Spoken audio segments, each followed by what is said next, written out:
Hello everyone, today I have the S3 soundbar by OXS. Let's open the box and see what's inside. Inside the box we get the instructions manual, OXS soundbar, remote control, optical cable, mounting screws, power adapter, auxiliary cable, coaxial cable, and the batteries. On the back, it has different input connections to choose from: coaxial, optical, USB, auxiliary, and the power port. On the top, it has a volume down, volume up, power, sound mode, and media source.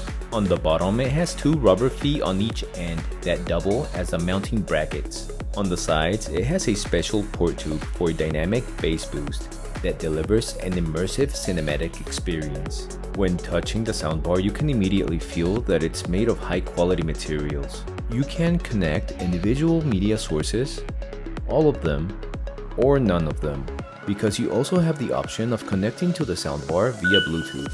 When the soundbar is off, the power button will be red. Turn it on and you will see it light up. The soundbar has 3 sound modes: yellow for music,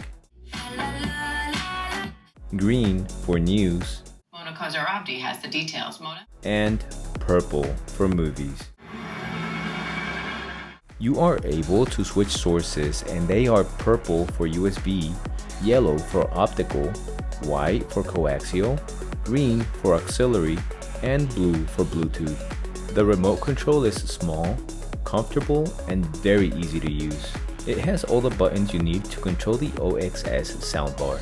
You can choose to place the soundbar directly on the surface like a chimney, entertainment center, living room table, or simply mount it on the wall to save space. The S3 is equipped with 4 full-range speakers that can turn an ordinary TV experience into a 3D surround sound experience.